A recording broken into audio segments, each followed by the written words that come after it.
This is Bumper to Bumper, the car show. Drive in anxious and cruise out confident.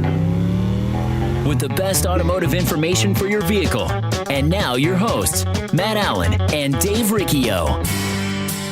Good morning, everyone, and welcome to Bumper Radio. I am Dave Riccio. He is Matt Allen, and together we are your KTAR car guys, heard every Saturday from 11 to noon.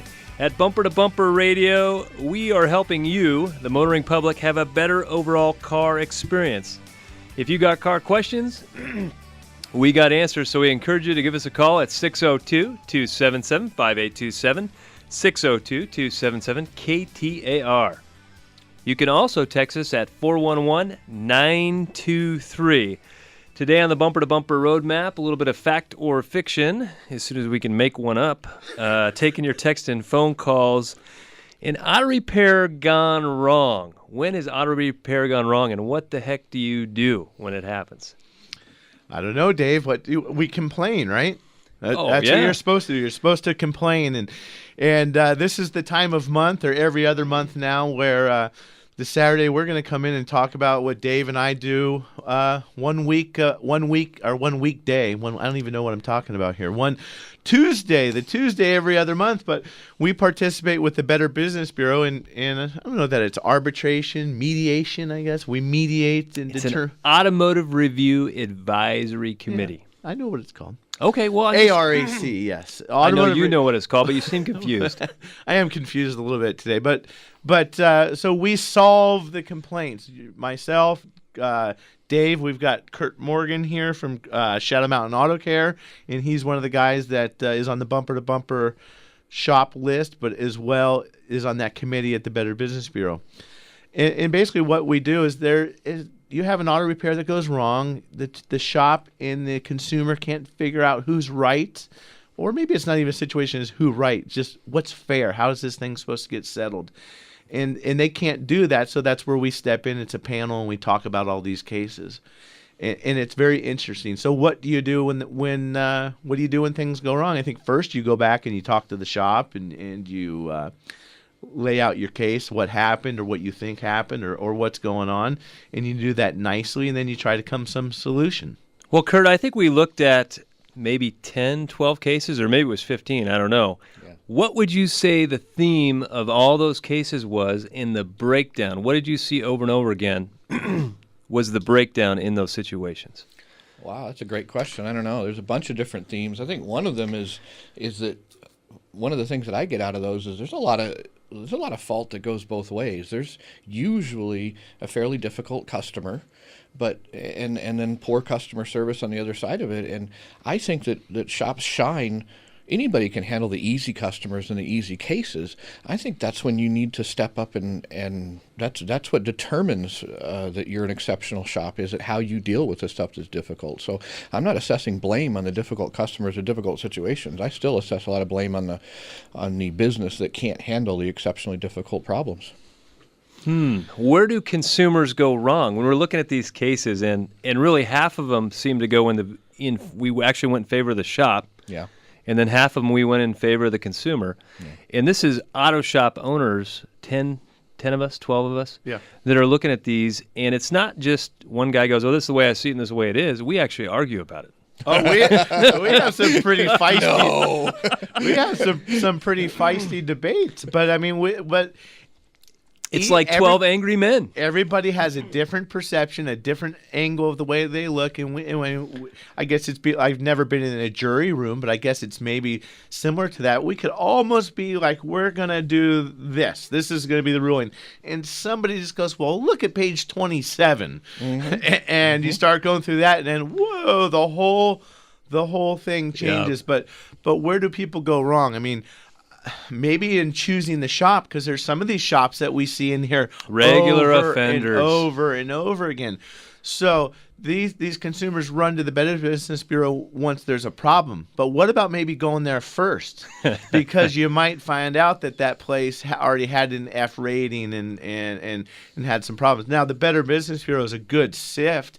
Just because they have a good rating doesn't mean they're good. It just means that maybe they're not as bad as the worst. Well, I do see some regular offenders with a ton of complaints, But in relative to their sales volume, which is stated, it's not something that the Better Business Bureau is going to verify, they could still have an A rating because the BBB looks at that. How many complaints versus how much business do they do? Well, if the business lies about how much business they do, well, then that's one way to keep an A rating.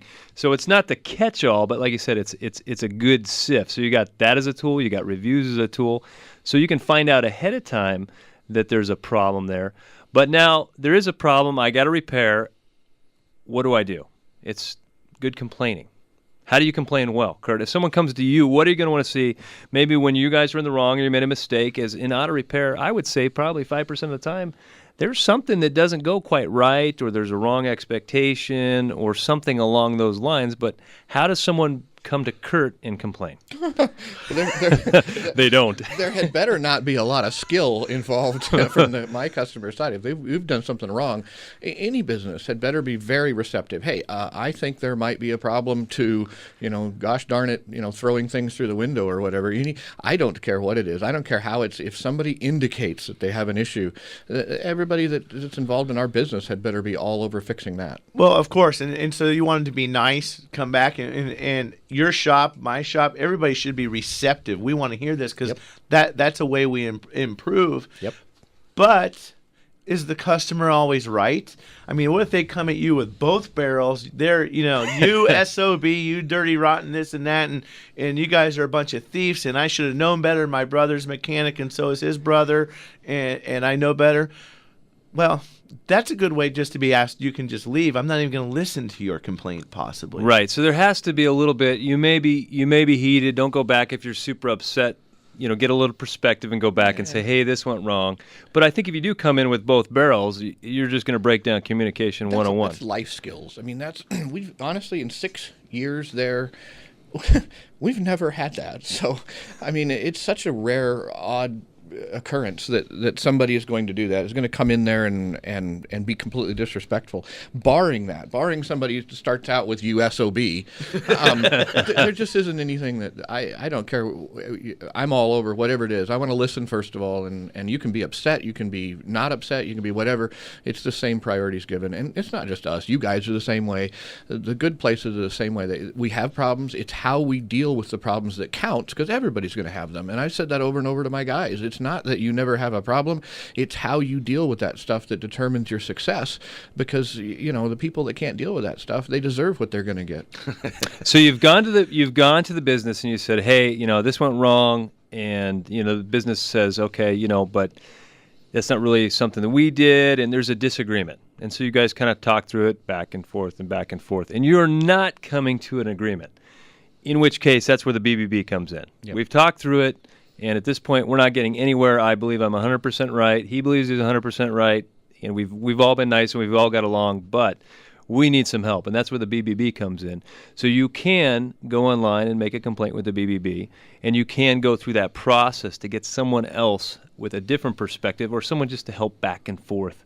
And then what happens is when that breaks down, that's when the ARAC comes in, when it's an automotive, because the BBB doesn't know what to do with it. I got these people just going back and forth, and some of these cases are like 45 pages long, and I got everything. I was on the way to work, and my dog was with me, and I had to get this, and I had to get that, and yada, yada, yada, yada. All I'm looking for is car broke down. Okay, great, I can go from here. But they're super long, and so at some point, the BBB doesn't know what to do, and that's where we come in when we're doing that case resolving. But sometimes it goes in favor of the business, sometimes it goes in favor of the customer, and sometimes you can look at it and you can say the customer is 100% wrong. Well, oh yeah. I mean, and there's times where we might think the shop is right, but gosh, they didn't document. They didn't do their job that they're supposed to do. So the whole thing stinks, and maybe they are right, but if they didn't present the right stuff, I mean, you can only work with what you've got and do what's fair. And I was surprised when I first joined that thing. I thought, well, it's just the good old boy network. Maybe it's a bunch of shop owners in there sticking up for other shops. And I could see how the consumers would think that. And we had them run some stats on and I don't remember what they were exactly, but it was more than 50% of the time. It was in favor of the consumer and really holding the shop accountable to a higher level. Well, you brought it up, good documentation. When you go to the auto repair shop, every invoice should have the 3 C's on it. What your concern is, what they determined the cause to be, and then what they recommended the correction to be. So that should be on every invoice. And when you go to the shop and you say, hey, they say, oh, it's going to be $500, and can I go over the bill with you? Absolutely, let them go over the bill with you. Have them explain it to you. That's their, hey, this is what we did for you. That's when they get to build value for you, and then you know what you get.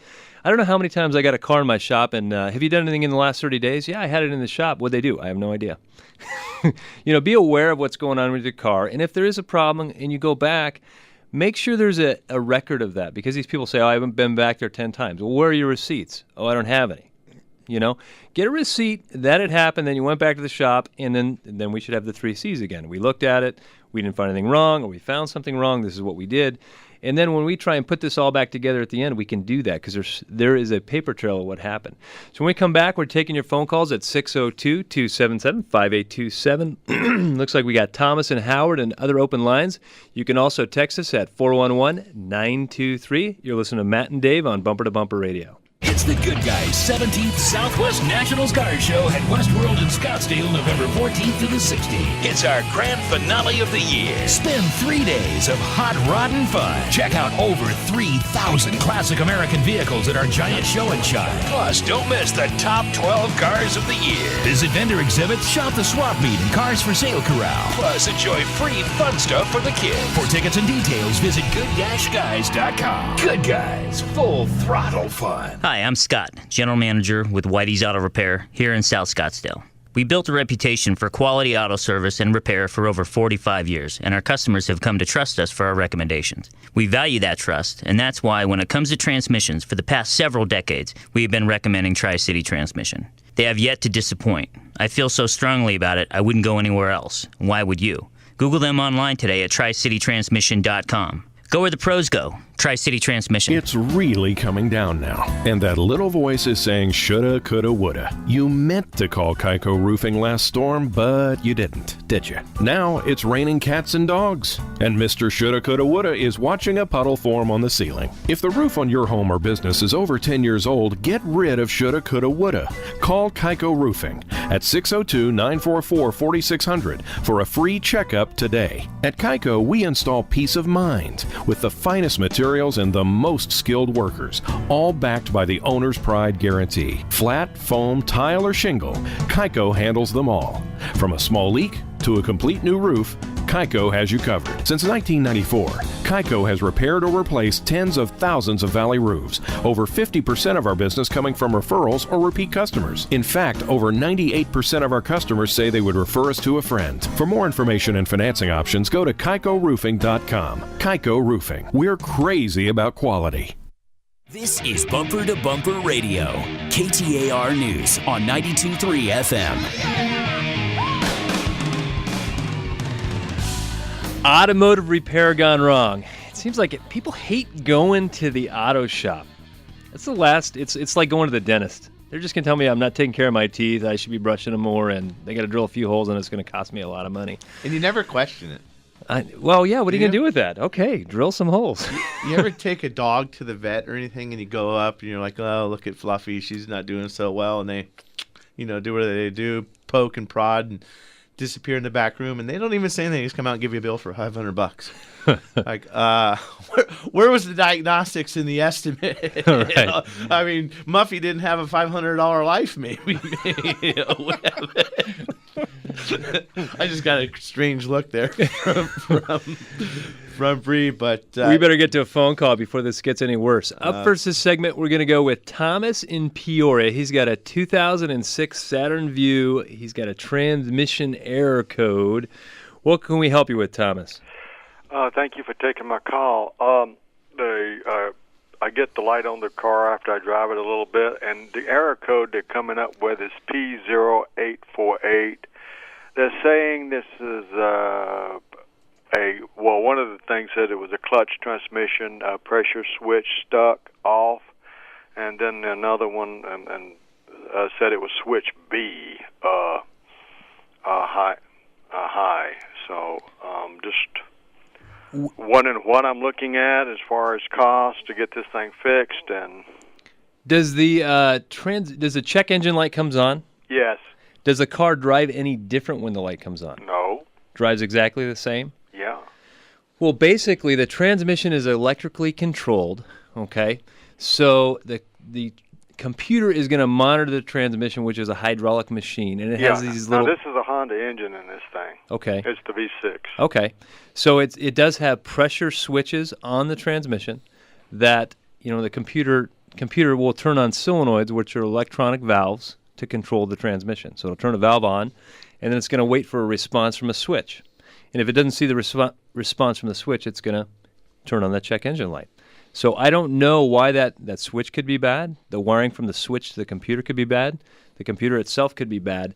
But that's where diagnostic work is going to help. If it's a Honda-style transmission, the way we test that is we're going to go to that actual switch, we're going to take it off, unscrew it from the side of the transmission, and we're going to hit it with air pressure, psh, psh, and see if it's working, and see what the voltmeter does when we do that. So some good diagnostic work needs to be done. I don't know that you're necessarily looking at a major repair.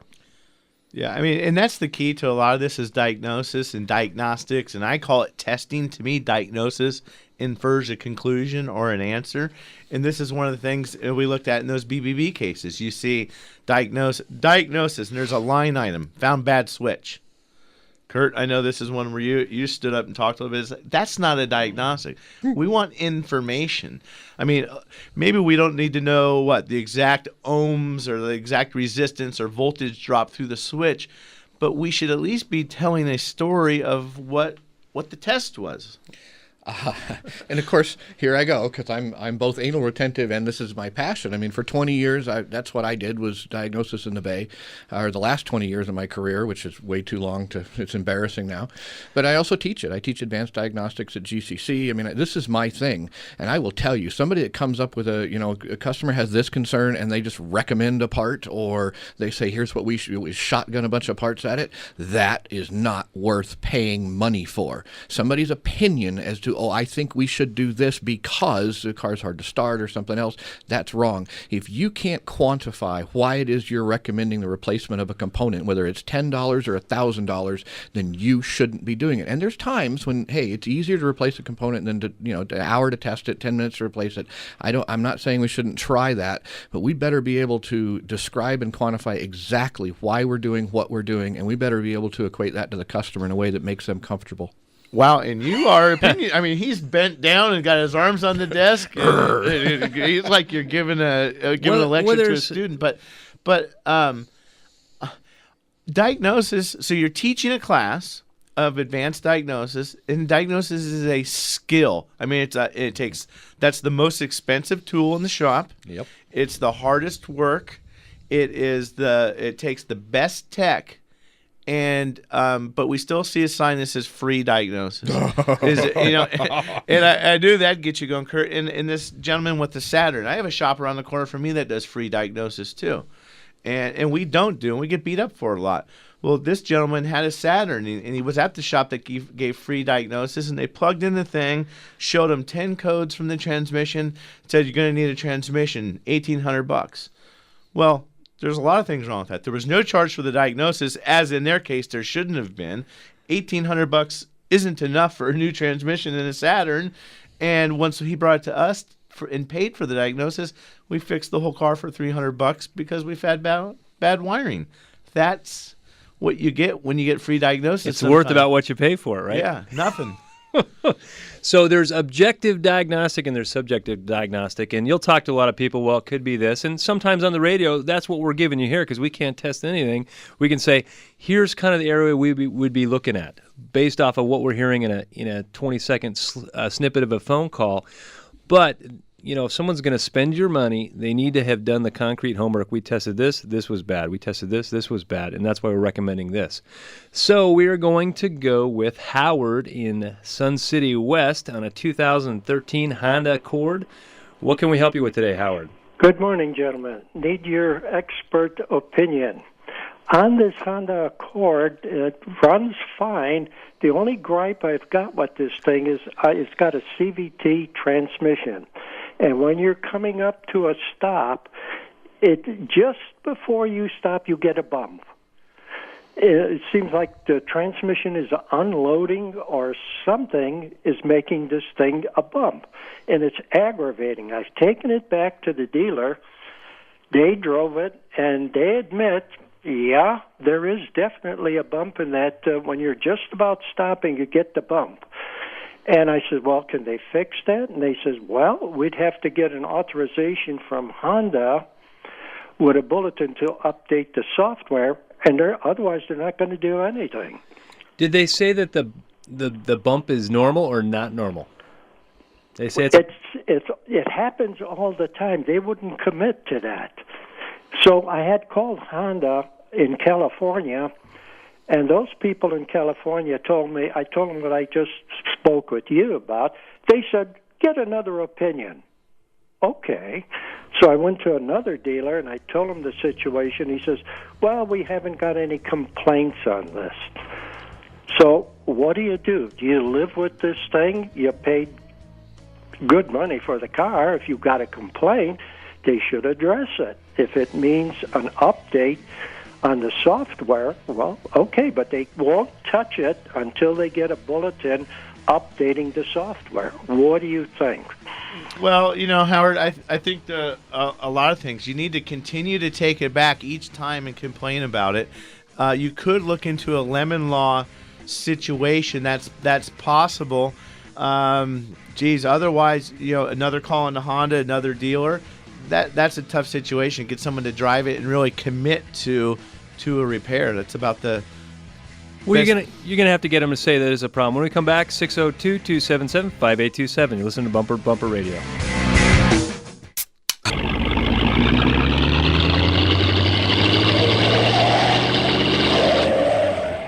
Fix it or forget it. This is the show that'll help you decide what to do with your car. Bumper to Bumper Radio. KTAR News on 92.3 FM. Welcome back to Bumper Radio. I am Dave Riccio here along with Matt Allen, and we've got Kurt from Shadow Mountain Auto Repair at 32nd Street in Shea. That's the neighborhood I grew up in and the neighborhood Matt grew up in. I still live there. You do still live there? That's my hood, yeah. Yeah, I don't go back there. Kurt's a good guy in the neighborhood. I drive by that shop every day, and I see cars out there a lot, and I hear people talking about him when I'm at my neighborhood events and at bashes. I hear people, and I say, you got to go see the guys at Shadow Mountain Auto Care. You're in this neighborhood, that's the place to go. Fantastic auto shop. A lot of my friends go there, and I tell that, and they don't even know sometimes that I know Kurt, and they'll say, oh, yeah, man, I just got my car fixed. Oh, where do you get your car fixed? Oh, I go to Shadow Mountain. They do such a great job, and they'll say all these superlatives, and I say, he's my friend. So anyway, that last phone call was from Howard, and we were right up against a break, but Howard, I still hope you're listening. And I think if it was me, I would go down, I would drive with the service writer, I would show him the bump, and then you get clear on that. This is the bump that I feel that doesn't feel normal. And then being that the car's so new, I bet you they still have a couple other 2013 Hondas just like that laying around the lot. And if they can go in the other three and the same bump is still there, then you know what? That may just be inherent of the model or the brand. But if they can't show you that that's typical of all the Hondas on that lot, then we may really have a problem that they're kind of blowing you off on. So a couple things come to mind is you can take it to another business who specializes in transmission, and they can drive it and say this is abnormal, and they can write you a document, and you can take that back to them, and they still might not listen to you. Well, now it's time to go to the Better Business Bureau. We agree to disagree, and we need help. So you can file a complaint with the Better Business Bureau. One of the things that I see when people do have a problem with the dealer, they say, well, that's just Honda. Well, you are Honda. You're going to choose to fly their flag. You got to stand with their brand. So I don't like if that ever happens, and I'm not saying that's what they're doing, but sometimes they tend to do that. Well, that's a Honda thing. Well, you are Honda. I guess we have the luxury, and we don't do it much, but you can say, oh, you're going to have to go to the dealer. Who does the dealer get to say that about? They don't get to say it to anybody. You're going to have to go somewhere else maybe. But, the other thing Davey said, he talked about these CVT transmissions, and they're starting to be in more and more cars, and I don't know that it's we have one in one of our shop cars. I'm definitely not a fan of it. It's a mindset, I think, too. Maybe we're just not used to how they work. It's a different characteristic. It's totally different than what we're used to in a normal transmission. Well, like in Howard's case, and that may very well be the case, he's not used to it because it's different. He's never had a CVT before. And it sounds like he's had, over the years, probably plenty of other cars that didn't have CVTs, and he's got a few years to go from. but they should be able to tell you that that's normal, and you should be able to see it in 10 other cars in their lot. I'm going to go with a text real quick. This gentleman has a 2009 Toyota Camry, and he's changed the oil religiously every 5,000 miles. And when he starts the car up in the morning, he's got some white smoke that comes out of the tailpipe. And when I read this to Matt and I read it to Kurt, they didn't even think twice. What is going on with that guy's car? Toyota's had a problem for a while with sludging and varnish, and I love Toyota. I hate to run them down. That every company has some, but that problem with you do your regular oil changes when you're supposed to, and it's still, they've lost engines over it, a lot of them, and they were warrantying some of them. It's been a kind of a little lawsuit. Kind of people know about it, but it's under the table a little bit. There's just not much to be done at this point. He's having white smoke now. He's got a valve seal issue almost for sure, and we can fix that. But for future reference, if you've got that, you can somewhat make that problem better using full synthetic oil. It doesn't react to the heat as much, and it doesn't varnish as bad, and it doesn't cause the problems of the engines, the sludge and the varnish. Is that going to be a major repair or a minor repair? That's a major repair. There's just no way around it. Yeah. Now, is that one, Kurt? We might try it in our shop. I think, do you use BG products? Yep. I mean, we talk about additives. There's no snake oils or anything like that. But in some of these cases, it might be worth running some different cleaners through the engine. BG makes a product, a cleaner, which is, they call it a compression restore. It goes and removes carbon from the rings, and it might dissolve some of the other sludge in the engine. And then the other additive that you put in with the oil, it might just soften those seals enough. I mean, it's worth trying that over maybe 2 or 3 oil changes before you go spend $1,500 or $2,000 replacing the seals. Yeah, absolutely, I agree. And it's not a magic thing; it's worth trying. I agree 100%. But it is a known problem that a lot of times there is no fix for it other than that. And for those that aren't, sorry, it's worth a try, but don't hold your breath. Right. Well, we've got Roger and Lenore. We're going to go with Phil, who's been waiting patiently. Go ahead, Phil. You're on Bumper to Bumper Radio. Hey, Phil. Looks like Phil is not. No, I'm here. Oh, all right, go for it, Phil. What can we help you with? Hey, I got a '08 Chevy Impala, and on the DIC, the information center, it says service stable track soon. I want to know what that is. It's like a yellow triangle that comes up, and it like say if I turn the vehicle off and go back a half hour later, it's gone. It's just been appearing intermittently the last couple weeks. Well, I would imagine that little triangle means traction control or stability control, and that's going to be a separate module, or maybe it's part of the ABS module in the car, and that runs off of a series of speed sensors, and I think there's a yaw sensor. Yaw? A yaw sensor. It's at the Texas sensor there. It's a yaw sensor. Yeah. Y'all come on over now. So it's the stability tracker, it's driver stability control. And so what he's talking about is the system that allows you, if you're driving in snow or ice or even just a slick road, or maybe you get a little throttle happy, depending on the model, and the car starts to get out of shape a little bit, there's programming in the computer that will straighten the car up, it will accelerate, it will brake, it will use that yaw sensor to make sure you're not yawing too far over one direction, and help you regain control of the car. But so many different things can make that light come on. Oh yeah, that's a pretty complex system. GM uses a dedicated module for that. So usually it's something fairly simple because it's a safety related thing. They put a lot of fail safes in there and they make it so it's relatively simple to service. So think somebody could have gone down and got one of those $49 alignments, and now they got a stability control. Absolutely. If they don't, it looks to see where if the steering wheel's pointed straight ahead. You get you don't reprogram the steering wheel to the front wheels. It'll set codes, that kind of thing. That you have to know what you're doing to service one of those systems, but usually it's also not a real difficult repair, as complex as they are. And you don't have to know what you're doing to screw one up. Not at all. On accident, that's what we talk about. The alignment. You can go in just instantly. You went down and got some new tires in your car, and they do an alignment, and now you've got this problem. And what happened? Well, y'all come back now. Y'all. Well, thanks for the call, Phil. 602-277-5827. Looks like we're going to go with Lenore on a 1997 Honda Civic. How can we help you today? Yeah, hi. I took my car to a mechanic just the other day. I have a little rust in the radiator, but he told me a little rust is good. So I don't know how much is good and how much is not.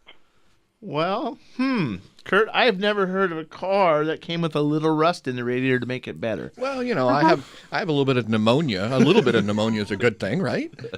Well, Lenore, there shouldn't be any rust there, and maybe that was code word for your system was really rusty, and I flushed it, and we couldn't get it all the way clean, so it wouldn't be unusual to find a little bit more rust in the system, possibly. I don't know why somebody was looking at that, but when you get a rusty system, it's not too hard to. I mean, it is hard to get it cleaned out. We can flush it and flush it and flush it, and you still may end up with some rusty green coolant when you put fresh green, or in your Honda. Well, yeah, that would be green in your Honda. But is a little bit of rust bad where it's going to keep it from ruin the freeze protection or anything like that? I doubt it. We can protect it. It's still not a good thing. Maybe you're right. There's a little bit of miscommunication. It's a better thing than what we had previously if we flushed it or something like that. But if somebody doesn't want to address that problem and says, kind of pat you on the head, hey, no, don't worry about it. A little bit is a good thing. I couldn't more strongly disagree with that ever. That is a major pet peeve of mine. And a buddy of mine, David, he goes to the same service writer at the same dealership for a long time. He's had a great relationship. They always bake him a lasagna when they go in there, and he's like a friend of the family. And he had a belt squeak, and he went in and he said, hey, my belt's squeaking, and they put some belts and they did some other work, and he goes, oh, that's normal. Like, really? That's normal? Yeah, don't worry about it. That's normal. I think that's the worst thing that you can say, Does the car come like that? Would you buy a car that was squeaking off the lot? I don't think you would. You'd probably pass up on that one. Years ago, I had a store manager who would say to anything, he'd say, oh, you'll have that. I mean, you could flip the car and light it on fire, and he'd say, oh, yeah, customer call up and say, you just put, brakes on my car, it went through a wall, and he'll say, oh, you'll have that. That'll happen. That'll happen occasionally. Well, that's another common thing. We'll go back to this is the BBB week, if you will. We just got done doing the cases. And what did... We see it every week. Oh, just drive it a few miles. We had the one. we had the one where they did something with the spark plugs, and it was still misfiring. The guy says, well, the spark plug just needs to get used to being in this engine, so just drive it for 10 days. I mean, for 500 miles, and he came back at 250 and said, I don't think it's getting better. And the guy said, you haven't been 500 miles yet. It's just like, remember how upset I got? I was going to throw things in the meeting. Oh, my God. Kurt does get hot. I feel like I got to, so easy. We don't have to kill him right now. We can kill him later. But it gets hot over things that are fundamental. It's just down to the core. It's taking advantage of people, and if that doesn't make you hot, there's something wrong with you. Well, I got a technician that worked for me, not very long, but he used to say things like, "Oh, all Hondas do that." And I'd say, "No, they don't, man. Why do you say stuff like that? All Hondas do that." No, dude, they don't do that. It can be fixed. It doesn't have to be like that. Anything that's a broad brush statement, chances are in this business, it's wrong. Is that, oh yeah, all Chevys do that? There's plenty of Chevys out there, and they don't all have the same engine. They don't have the same transmission. Some of them, like that guy talked about a Saturn, it had a Honda drivetrain in it. Oh, all Saturns do that. No, it's a Honda, man. Well, and I think we do that. You're being like me, Dave. You're picking on the exact words. Say what you mean what you say. All Hondas do it, and I'm guilty of that once in a while. Oh, they all do it. Well, that's just Coke or Pepsi. It's just the phrase for a lot of them do that. This is not an uncommon issue. Right. When we come back, we got time for a couple more phone calls at 602-277-5827. We've also got texting at 411-923. You're listening to Matt and Dave, your KTAR car guys on Bumper to Bumper Radio. World class and in your own backyard. If you live or work in downtown Phoenix, Matt Allen's Virginia Auto Service is just around the corner at 7th Street in Virginia. And for over 19 years, they've been recognized as one of the best auto repair shops in the country. Voted Best Auto Repair by AZ Central, A+ rated by the BBB, 2-year 24,000-mile warranty, and complimentary transportation to and from your home or office. Virginia Auto. They're serious about service. See for yourself. VirginiaAutoservice.com. Do you love your hybrid? Yep, we did too. Hi, my name is Brian. We bought our Prius to help with my wife's long commute back and forth to work. We love the get up and go and the fuel economy. But 8 years later, our MPG was eroding and the zip was gone.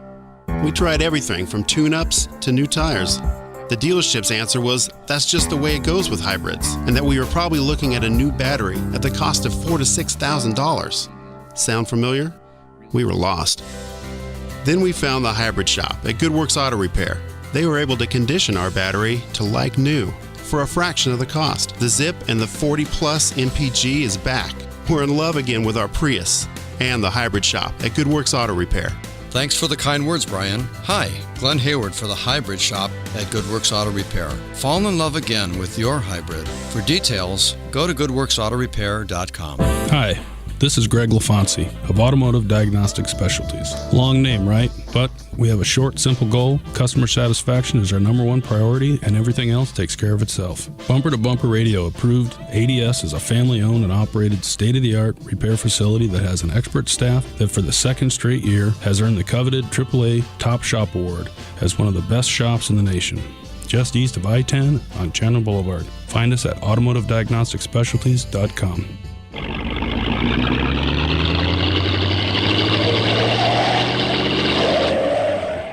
Fix it or forget it. This is the show that'll help you decide what to do with your car.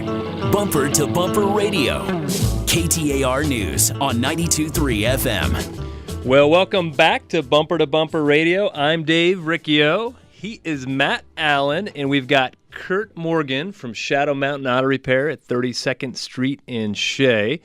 If you don't have a good auto shop and you live in that neighborhood, and even if you live a little further than that neighborhood, they are worth a drive. Shadow Mountain Auto Repair. All I hear is good feedback when I send somebody there. They're like, man, it was great. Thank you so much for sending me there.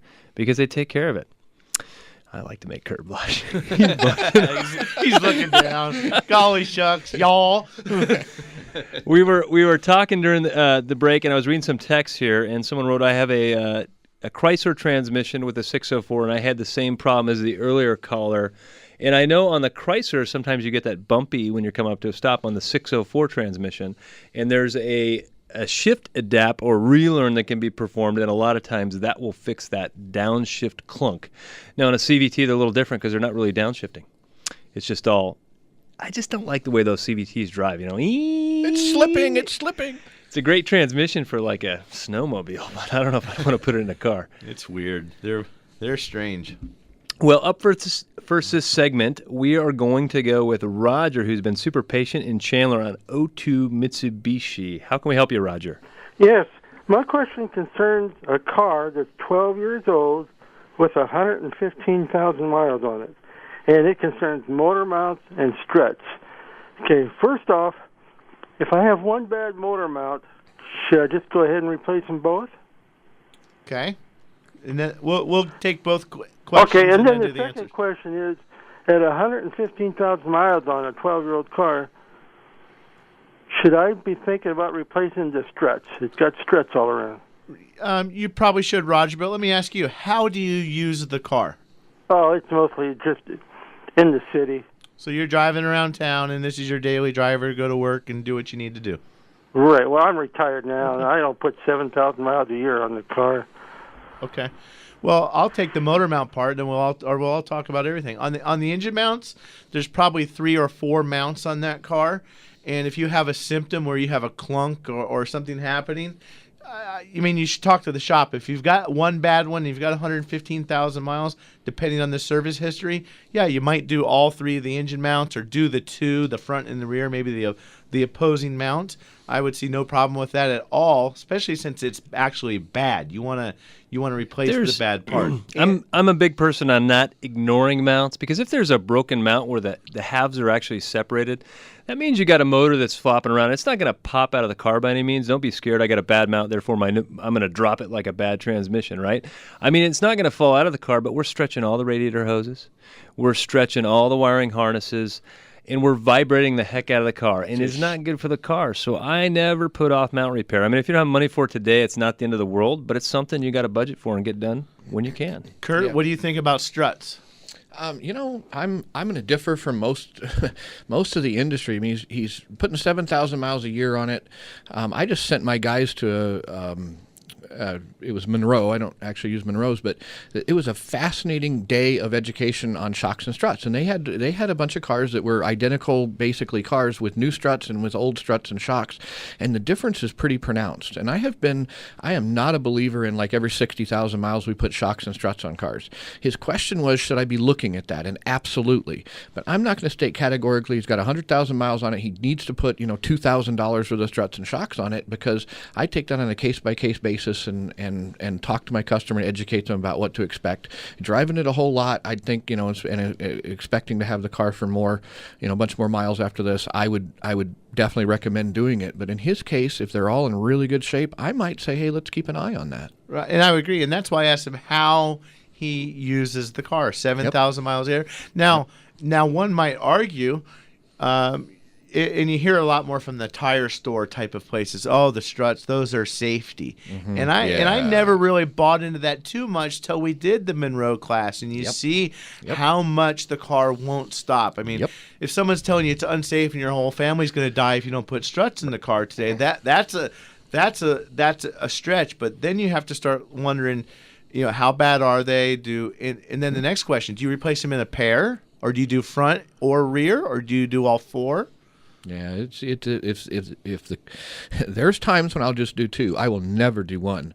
But the correct way to do it is all four. All four corners is the correct way to do it. And we don't always do that. Sometimes you have a blown front strut at fairly low mileage and the rear seems to be fine, or vice versa. But yeah, it is amazing. I've changed my opinion. After 30 years, 25 years in the Bay and 30 years in this business, I have gone from, you don't really need those shocks and struts, people are overselling them, to I'm a little bit more cautious after seeing how much difference it can make. No, your car's not going to burst into flames. You're going to kill your family, but it sure does make a difference how that car handles. It's never a bad thing to have a car that brakes and stops and turns, better. Thanks for the call, Roger. We are going to go with Mike in Sun Lakes. He's got an 06 Chrysler Town & Country van. Good morning, Mike. How can we help you? Morning. Well, on this van, when you're turning the steering wheel, you hear a rubbing sound. And I looked in my little booklet here, and it says something about steering shaft seal that goes between the firewall, where the steering column goes to the firing wall. Okay. It's factory lubricated, but if it makes noise, it has to be lubricated. And I was wondering how that was done. Well, let me first back up and ask you: when you turn the wheel, it makes noise. Does the tires have to be rotating? Are we talking about a wheel rubbing, or are you talking more? No, it's in the steering column. Okay. Well, I've never heard of lubricating anything where Kurt's shaking his head yes, so he's heard of it, and I haven't. Kurt, the floor is yours. Oh, sure. You've got a seal that goes through there. A lot of them, it's just a seal, like a crank seal or something like that. And I've heard them squeak. The big thing is they squeak. They can make all kinds of funky noises. But you get in there with a long, pick or a needle or something like that you can kind of hold it open and put some kind of lube in there, usually a lithium lube or something like that. It can be a miracle. I've seen guys fight steering column noises over and over. That dry seal can make like a shuddering, juddering, grinding, whatever, and all it is just a dry seal. Now that's underneath the dash, so you got to be willing to stand on your head and hold your mouth just right, and all that stuff twisted upside down, your feet sticking up out through the window. Yeah, that's you got to be a contortionist sometimes to work underneath the dashboard. That's why all the mechanics I hire, I do a flexibility test. You see, I'd fail. If you're currently enrolled in yoga, you can fit under the dash of this Maxima, right? Well, I get in cars all the time, and those steering wheel noises drive me nuts. I'm like, I ask the customer about it. Oh, it's just been like that. We just live with it. It's one of those things maybe they don't want to fix, or they don't even know how to go about fixing it. Well, and I think some shops, too. I mean, the last thing we want to do is start digging into some steering column. You get the thing in a million pieces. You spend 2 or 3 hours doing it, and it's still making noise. Now what? Turn up the radio. Yeah. Right, exactly. Well, should we try let's grab Cindy and Gilbert real quick. Cindy, we're going to have to make it quick, but what can we help you with on your Ford Escape? Hi, thank you so much for taking my call. I've had this problem for about 3 or 4 months where my car, when I drive it and I start accelerating like on the freeway, it starts to stutter. I've had it in a couple of different repair shops, and the first 2 shops couldn't find anything. The third shop replaced all of the spark plugs, and it didn't help the problem at all. It helped the check engine light go off, but not the problem itself. Okay. Well, it sounds like they've fixed something. Maybe there's a multiple step. You said a couple things here that are interesting. You went to a couple different shops. I would suggest maybe going back to the shop that first fixed something for you, and then let them stick with it. I would never start one repair at one shop and then go to another shop. I mean, I use the analogy of your children. If you went to the pediatrician, they still felt not so good a week later, you wouldn't maybe take them to another doctor. Now, if you had something go wrong at that doctor, you would, but I think you go back to the place that worked on it, whichever one you like the most, and work with them to work through the problem, and that's probably your best bet. Thanks for joining us, and thanks, Bree, for running the dials. Thanks, Kurt, for coming in. You can find Kurt's shop at 32nd Street in Shea. You listen to Bumper to Bumper. There's nothing more important than family. Hi, Kurt Rock for Kurt's Auto Repair. Family owned and operated and bumper to bumper radio preferred. We've been taking care of Valley families and their auto care needs with a perfect Better Business record for over 27 years. Come experience the difference our ASE Master Techs can make for you and your family at Kurt's Auto Repair. Just east of I-17 at 22nd Avenue and Bell Road, or online at mycarhurts.com. Gas or diesel, foreign or domestic. If your car hurts, take it to Kurt's. It's the Good Guys 17th Southwest Nationals Car Show at Westworld in Scottsdale, November 14th to the 16th. It's our grand finale of the year. Spend 3 days of hot rodding fun. Check out over 3,000 classic American vehicles at our giant show and shine. Plus, don't miss the top 12 cars of the year. Visit vendor exhibits, shop the swap meet, and Cars for Sale Corral. Plus, enjoy free fun stuff for the kids. For tickets and details, visit good-guys.com. Good Guys, full throttle fun.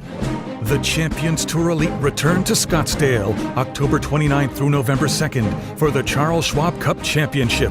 The Cochise course at Desert Mountain Club will host players like Bernhard Langer, Colin Montgomery, Jay Haas, Kenny Perry, and defending champion Fred Couples. Be there to watch the top 30 players compete for the final title of the year, as well as season-long honors. Tickets start at $20 at schwabcup.com. It all comes down to this. Summer's winding down, Dave. It's back to school. Yep. Check out my new Scooby-Doo lunchbox, Matt. Cool, huh? Yeah, nice, Shaggy.